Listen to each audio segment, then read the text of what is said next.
فقال يا بني كأن جنبي في تخت وكأني أتنفس من ثقب إبرة وكأن روحي تجذب من قدمي إلى هامتي.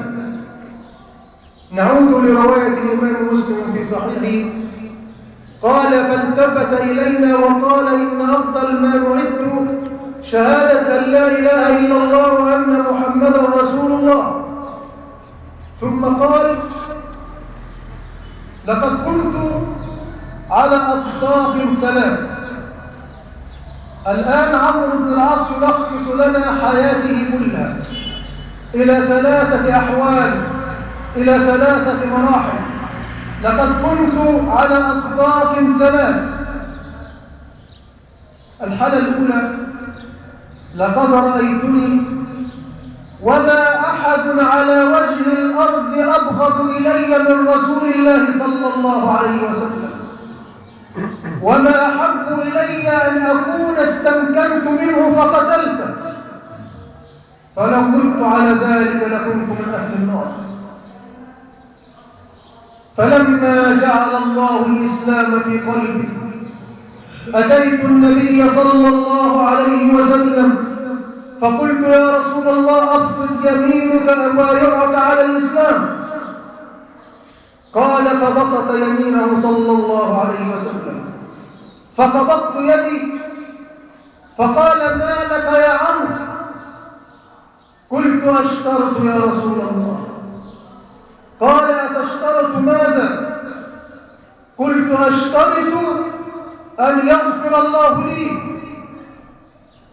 فقال له صلى الله عليه وسلم أما علمت يا عمرو أن الإسلام يهدم ما كان قبله وأن الهجرة تهدم ما كان قبلها وأن الحج يهدم ما كان قبله؟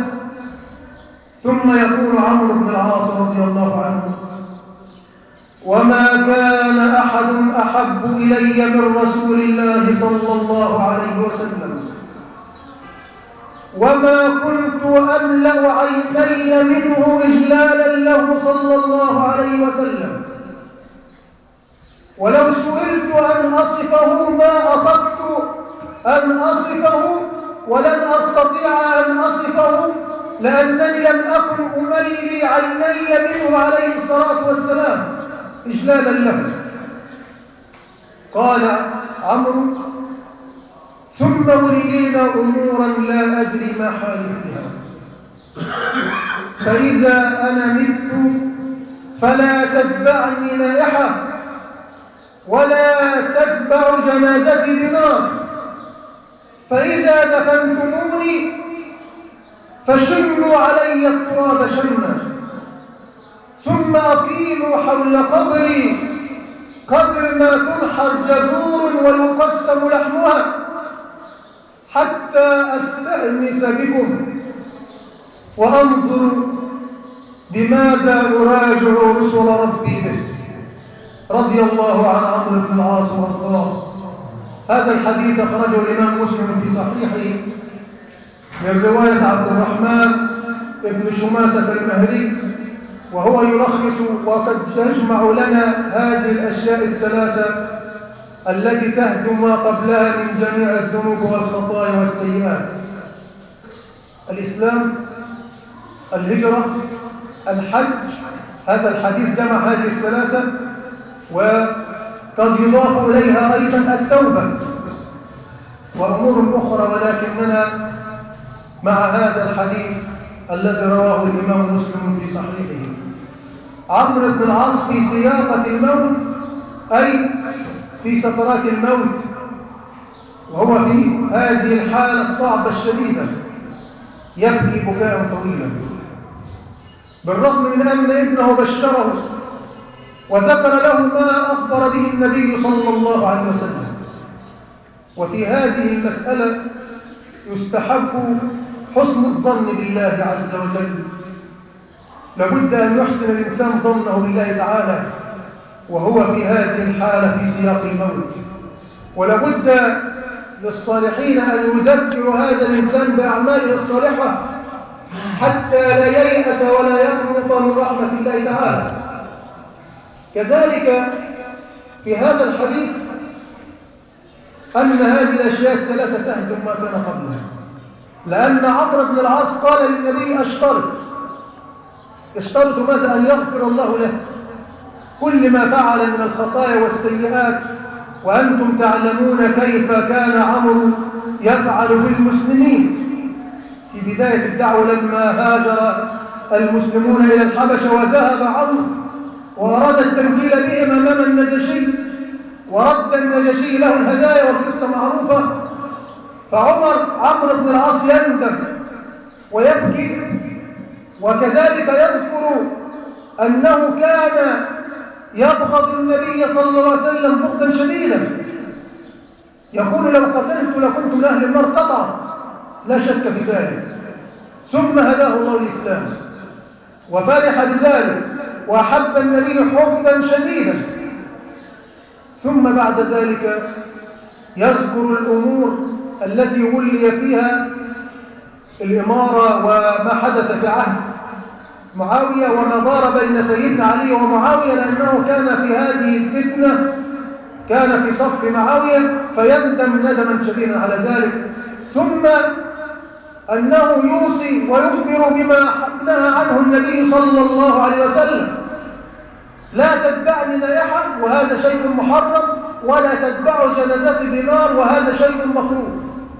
فحذرهم من شيئين: اتباع النائحة وهو محرم التي تنوح وتندب على الميت، واتباع الجنازة بنار فهو مكروه عند أكثر أهل العلم كما ذكر النووي، لأنه من شعار الجاهلية.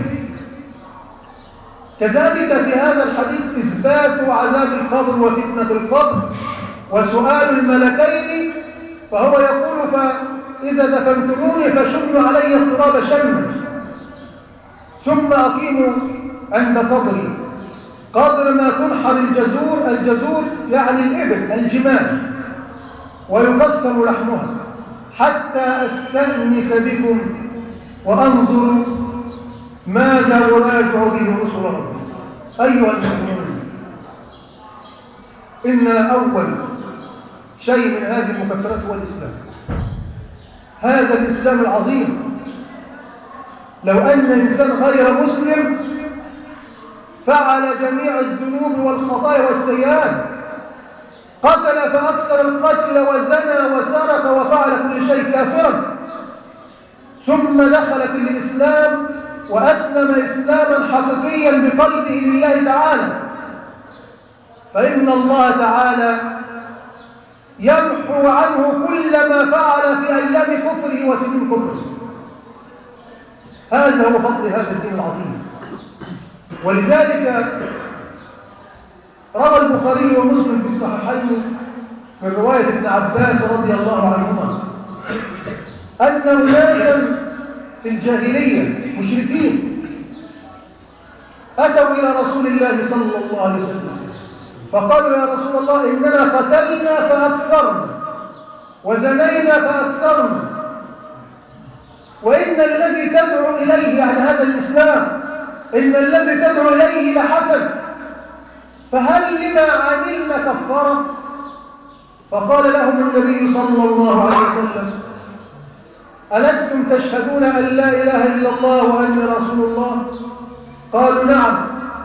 فسكت، فأنزل الله تبارك وتعالى: والذين لا يدعون مع الله إلها آخر ولا يقتلون النفس التي حرم الله إلا بالحق ولا يزنون ومن يفعل ذلك يلقى أثاما يضاعف له العذاب يوم القيامة ويخلد فيه مهانا إلا من تاب وآمن وعمل عملا صالحا فأولئك يبدل الله سيئاتهم حسنات وكان الله غفورا رحيما.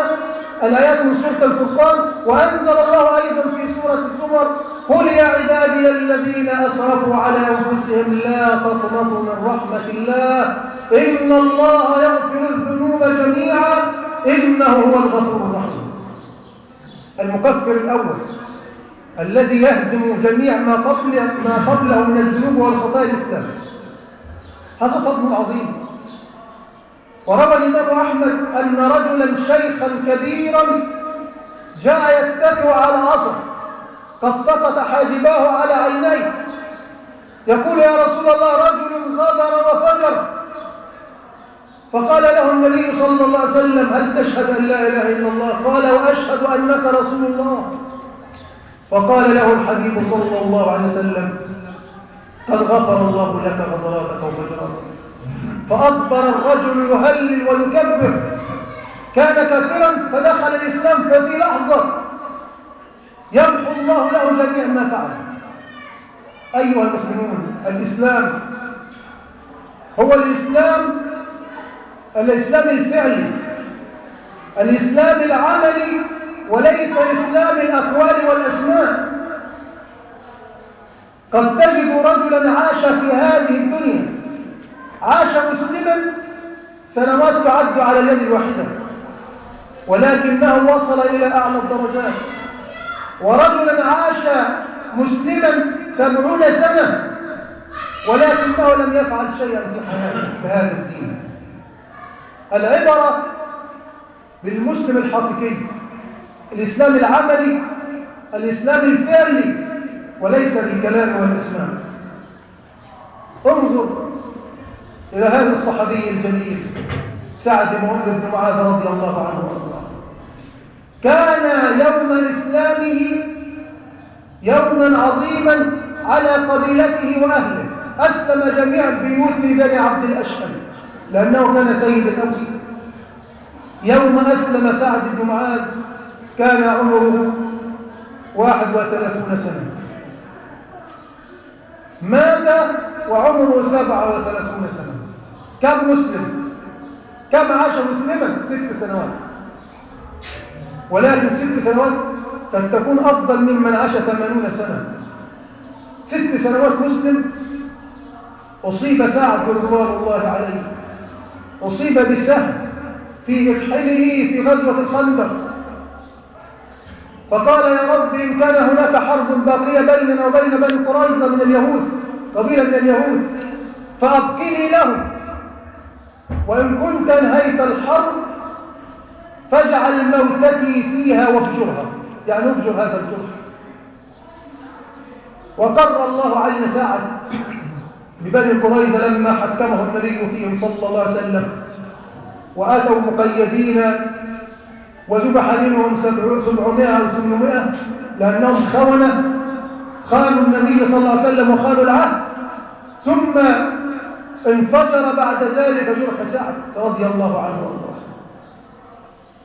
وضع له خيمة في المسجد ليحضر الصلاة مع النبي صلى الله عليه وسلم، ولم يدر إلا والدم يسيل من تحت الخيمة. انفجر جرح سعد واستجاب الله دعاءه. تقول أمنا عائشة رضي الله عنها: والله إني لأسمع بكاء أبي بكر الصديق من بكاء عمر، وأبو بكر يبكي وعمر يبكي، والنبي صلى الله عليه وسلم في حزن شديد على سعد، فحملوه إلى بيته بعد أن انفجر جرحه رضوان الله عليه. وذهب إليه النبي صلى الله عليه وسلم مبكرا وقال: لعل الملائكة سبقتنا إلى سعد.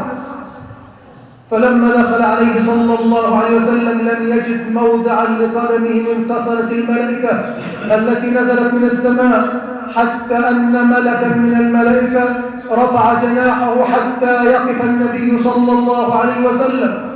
فلما مات حملوا جنازته، وكان سعد رجلا جسيما متينا، فقال المنافقون: ما أخف جنازته. فقال له صلى الله عليه وسلم: إن الملائكة كانت تحمل جنازة سعد، ولقد أنزل الله 70,000 من الملائكة يشيعون سعد، وما نزلوا بعد ذلك ولم ينزلوا قبل ذلك. فلما دفن سعد رضي الله عنه وارضاه، جاء جبريل إلى النبي صلى الله عليه وسلم وقال: يا محمد، لقد اهتز عرش الرحمن لموت سعد بن معاذ. اهتز العرش، قيل اهتز العرش فرحا بروح سعد رضي الله عنه وارضاه. هذا الصحابي الذي عاش 6 سنوات مسلما. الإسلام يهدم ما كان قبله، والهجرة تهدم ما كان قبلها. الهجرة المكفر الثاني. الهجرة هي في اللغة هي الترك، ترك مكان إلى مكان آخر، تترك بلدا إلى بلد بسبب أنك لا تستطيع أن تؤدي شعائر دينك. ولذلك لما انتقل النبي صلى الله عليه وسلم من مكة إلى المدينة بسبب التضييق والتنكيل على هذا الدين، بعد أن عاد وفتح مكة وأصبحت مكة دار إسلام، قال عليه الصلاة والسلام: لا هجرة بعد الفتح، يعني لا هجرة من مكة إلى المدينة أو إلى غيرها، ولكن تبقى هجرة أخرى وهي هجرة الذنوب والمعاصي. كل إنسان عليه هجرة، أن يهجر الطريق الذي يسلكه إذا كان طريق الشيطان، هجرة الذنوب والخطايا. ولذلك قال عليه الصلاة والسلام: المسلم من سلم المسلمون من لسانه ويده، والمهاجر من هاجر ما نهى الله ورسوله عنه. فكانت الهجرة واجبة، كانت الهجرة فرض، وهذا شيء ثقيل وصعب على النفوس. تترك مكانك الذي ولدت فيه وتربيت فيه وتترك بيتك، ومنهم من ترك أهله ولكنهم استجابوا للنبي صلى الله عليه وسلم. كانت الهجرة فرض، أمره النبي بالهجرة فهاجروا، حتى أن رجلا كبيرا جدا في السن أراد أن يهاجر، فقال له أولاده: لقد أعذرك الله جعل لك عذر، كبير في السن جدا. قال: يحملوني على البعير. حملوه فوق الجمل وصار من مكة إلى المدينة وحده على بعيره، يريد أن يلحق بالحبيب صلى الله عليه وسلم. فلما وصل إلى وسط الطريق بين مكة والمدينة نزل من على بعيره يستريح على الأرض، فآتاه الموت. أتاه الموت الذي لا يترك صغيرا ولا كبيرا، أتاه الموت. فأخذ الرجل يمينه على شماله وقال: هذه بيعتي لرسولك صلى الله عليه وسلم. ففاضت روحه، فأنزل الله على حبيبه صلى الله عليه وسلم: ومن يخرج من بيته مهاجرا إلى الله ورسوله ثم يدركه الموت فقد وقع أجره على الله وكان الله غفورا رحيما. هكذا تكون الهجرة أيها المسلمون، مكفرا عظيما لجميع الذنوب والخطايا والسيئات. ولذلك على المسلم أن يعي وأن يفهم هذه الأمور التي في لحظة تغير مصير حياتك وتبدل صفحات حياتك وما ارتكبته في هذه الدنيا من خطايا. فهنيئا لمن بادر إلى هذا الدين العظيم، هنيئا لمن أكرمه الله بهذا الإسلام. فلابد للمسلم أن يتمسك بدينه حتى يموت عليه. يا أيها الذين آمنوا اتقوا الله حق تقاته ولا تموتن إلا وأنتم مسلمون. تمسكوا بهذا الدين حتى تموتوا عليه، فإن عادة الكريم سبحانه وتعالى أن من شب على شيء شاب عليه، ومن مات على شيء بعث عليه إلى يوم القيامة. من مات ساجدا بعث ساجدا، ومن مات ملبيا بعث ملبيا، كما قال الحبيب صلى الله عليه وسلم لما سقط الرجل على بعيره وانكسر عنقه، قال عليه الصلاة والسلام: كفنوه في ثوبيه، يعني في إحرامه، ولا تخمروا رأسه، لا تغطوا رأسه، ولا تمسوه طيبا، فإنه يبعث يوم القيامة ملبيا، يقول: لبيك اللهم لبيك يوم القيامة. ومن مات وهو يصلي يبعث يصلي، ومن مات زانيا يبعث زانيا ويفضح على رؤوس الأشهاد، ومن مات سارقا يبعث سارقا، ومن مات منتحرا يبعث منتحرا. كل إنسان يبعث على الموت التي مات عليها. نسأل الله تعالى أن يحسن ختامنا، وأن يجعل موتتنا ميتة سوية، وأن يرزقنا حسن الإخلاص في القول والعمل، وأن يتوفنا على التوحيد. يقول النبي صلى الله عليه وسلم: كل ابن آدم خطاء وخير الخطائين التوابون، توبوا إلى ربكم واستغفروا له.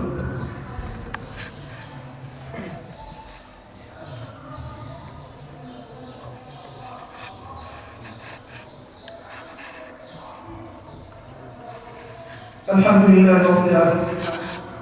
والعاقبة للمتقين ولا عدوان إلا على الظالمين، وأشهد أن لا إله إلا الله ولي الصالحين، وأشهد أن نبينا محمدا خاتم النبيين وسيد المرسلين، صلوات ربي وسلامه عليه وعلى آله وأصحابه الطيبين الطاهرين ومن تبعهم بإحسان إلى يوم الدين وسلم تسليما كثيرا. أيها المسلمون، انظروا وتأملوا إلى عظمة هذا الدين وإلى رحمة الله تعالى الواسعة بعباده وخلقه.